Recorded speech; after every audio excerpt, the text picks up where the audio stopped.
sih kepenginnya mengharapkan Pak Anies itu memperhatikan saya, tapi saya nggak tahu dia diperhatikan apa sama Pak Anies.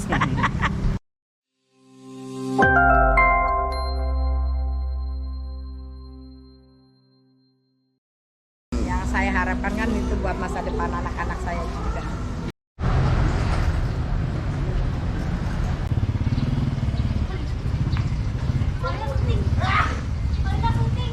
Mau diwawancarain saya.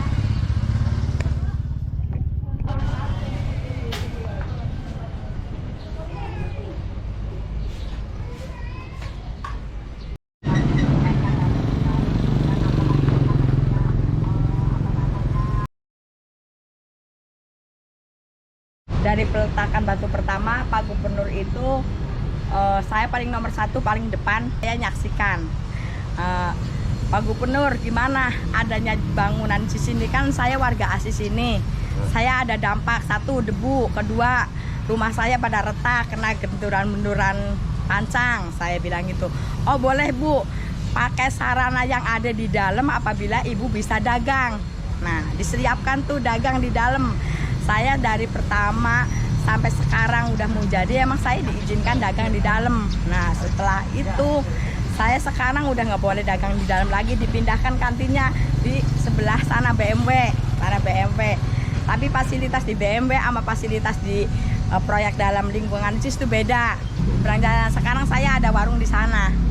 Ya, saya asli warga sini. Nah, saya berterima kasih juga karena saya diizinkan usaha di dalam. Waktu itu pro kontra juga, saya lagi pertama awal saya mau dagang di dalam, sangkanya saya bukan warga sini, dengan warga Kampung Bayem yang nggak tahu ujung berungnya lah. Terus yang saya harapkan adanya bangunan JIS ini jadi sampai nanti internasional udah sampai selesai. Saya mengharapkan saya punya posisi tempat. Jangan lagi masih sepi, saya ada di sini giliran posisinya JIS internasional udah ramai, udah didatangkan orang luar, orang apa, saya terus tersingkir. Harapkan tuh saya tetap menyaksikan kayak apa rasanya kampung saya ini yang selama ini saya lahir di sini, besar di sini, sampai punya anak, sampai punya cucu. Ternyata orang lain yang menikmatin, saya tidak menikmatin. Saya juga mengharapkan Pak Gubernur itu memberikan posisi saya punya tempat tinggal di sini, sekalian usaha. Kampung Bayemnya itu di pojokan di pinggir rel. Jadi pinggir rel itu Kampung Bayem. Kalau saya sih tidak penolakan Kampung Bayem itu karena mungkin dia tidak tahu masalah adanya JIS ini ya Pak. Kalau saya sebagai warga sini adanya JIS internasional itu saya mendukung karena akan memajukan kampung saya. Kalau Kampung Bayem itu sebenarnya warga pendatang yang menempati tinggal di situ. Itu tanah rel, tanah PCK ya, tanah PCK tinggal di situ.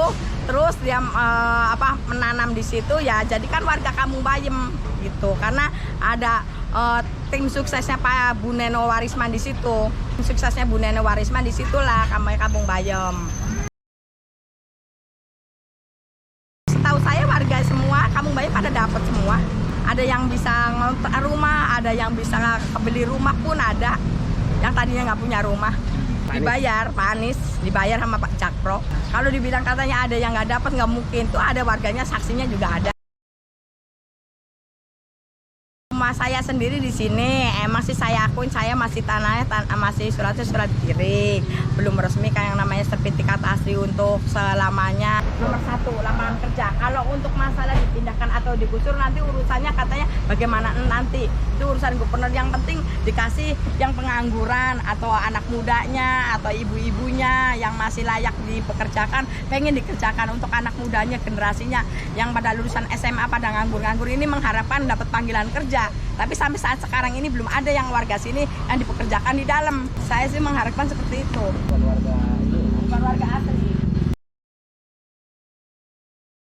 Oh, Pegering itu nggak tahu deh. Kalau saya selama saya sih itu adanya mulai stadion itu Kampung Bayem itu dari iringan dari Bu Neno aja itu sih. Saya juga ngikutin dan menyaksikan. Kalau saya sebagai warga asli di sini makanya nggak tahu menahu ada Kampung Bayem juga baru denger karena ada gusuran ini bilang ada warga Kampung Bayem, pada kaget semua di warga sini juga.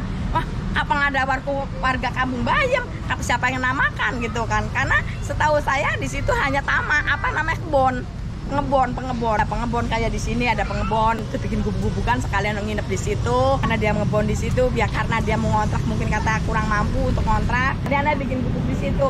Nah dari gubuk satu, gubuk kedua, gubuk ya akhirnya menjalar semua lah pendatang itulah ya begitulah namanya tanah Tuhan. Saya sih nggak pernah ketemu langsung ya karena bagaimana mau ketemu dengan pejabat tak kalau saya mau warga ecek-ecek kecil ya paling cuma hanya lihat nyaksikan begitu aja. Saya sih kepenginnya mengharapkan Pak Anies itu memperhatikan saya tapi saya nggak tahu dia diperhatikan apa enggak sama Pak Anies. Baik. Insya Allah kalau emangnya udah Allah memberikan dia dari jabatan untuk lebih meningkat lagi akan memberikan Pak Anies jadi presiden, saya bersyukur aja siapapun pemimpinnya yang penting baik, bagus ya bisa untuk menerima ininya masyarakat aja. Mudah-mudahan aja selama ini mudah-mudahan yang selama ini saya harapkan ya seperti itu.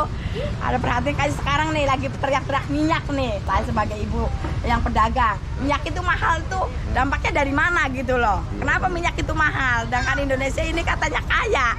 Ada kelapa sawit, ada pabriknya, ada apanya. Kok sampai minyak aja saya sebagai pedagang kaki lima ini yang jadi gorengan yang setiap hari kan nomor satu minyak sampai 50.000 1 liter gitu loh. Saya bingung 50.000 itu bagi saya pak gorengan aja masih 1.000 perak. Kalau 50.000 50 gorengan berapa gorengnya itu dari pagi sampai orang yang pegel belum terigunya belum gasnya mahal juga itu ya saya dapatkan kepengen ekonomi ini menambah ya sesuai